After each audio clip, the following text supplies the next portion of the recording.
There are women who walk through life as if they are guarded, not by privilege, not by luck, not by the soft hand of fate, but by something else, something deeper, something forged through pain, discipline, and the relentless refusal to bow to chaos.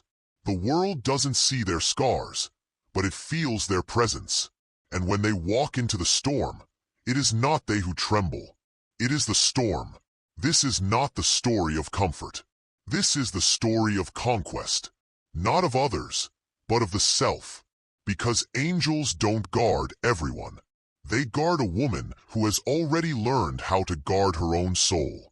Chapter 1. The fire you walked through. Let us not speak of ease. Let us speak of what it means to burn and to keep walking. There's a silence that comes after heartbreak. A silence not empty, but filled with shattered hopes, broken trust, and the echo of never again.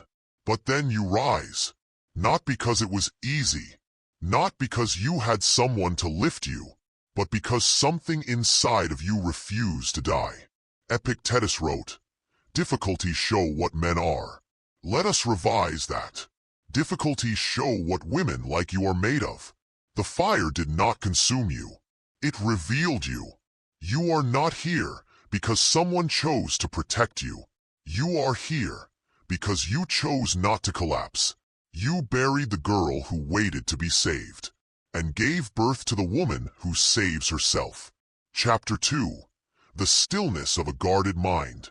They confuse your calm with weakness, your silence with submission, but they do not understand the storm you had to silence within yourself. To become truly guarded is to master the art of not reacting. Marcus Aurelius wrote, "You have power over your mind, not outside events.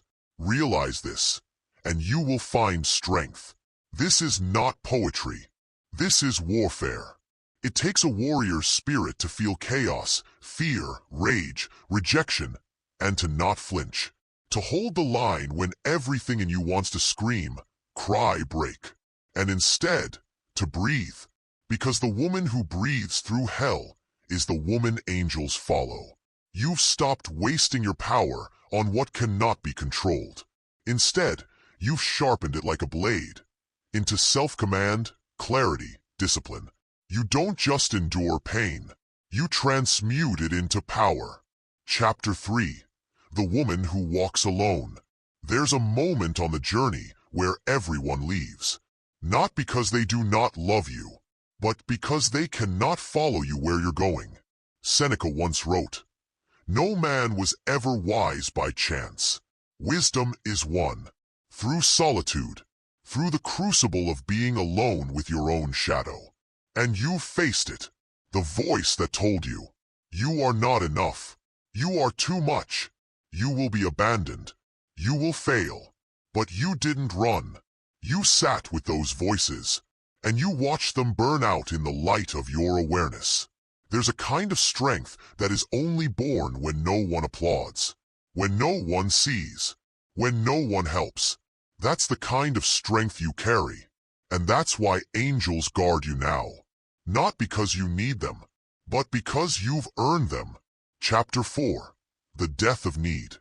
We live in a world that tells women to be soft, to please, to bend. And when you stop doing that, you are called cold, harsh, too independent. But it is not harshness. It is discipline, not arrogance, but detachment. You stopped chasing validation. You stopped asking to be chosen, because you chose yourself. Musonius Rufus said, "Practice yourself, for heaven's sake, in little things, and thence proceed to greater." You practiced letting go of old lovers, of false friends, of the version of yourself that was addicted to being wanted. Now you need nothing, and from that place of inner wealth, everything comes to you. You do not beg the gods. You become what the gods would follow. Chapter 5. The art of sacrifice. To guard the soul is not a passive act. It is an act of sacrifice. You've sacrificed comfort for clarity, attachment for peace, control for surrender. And from those ashes emerged someone unshakable. Zeno, the founder of Stoicism, lost everything in a shipwreck. That was the beginning of his life's philosophy. Likewise, what you lose is not punishment.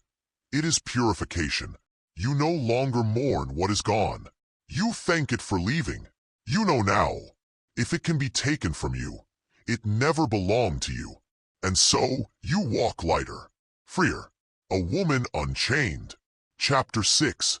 The woman who cannot be possessed. You are not guarded because you hide. You are guarded because you have become sacred. Your soul is no longer up for auction. Your time is no longer a gift to the unworthy. You protect your energy like a fortress. You give with intention. You speak with precision. You love with depth, but only where it is safe to bloom. Because you have learned, not everyone deserves access. Not everyone is ready for a woman who has found her power.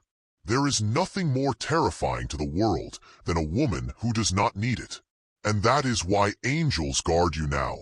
Not because you're fragile, but because you're rare. Chapter 7. The Return of the Queen. This is not just about survival. This is about ascension. You have come back from the dead. Emotionally, spiritually, even physically.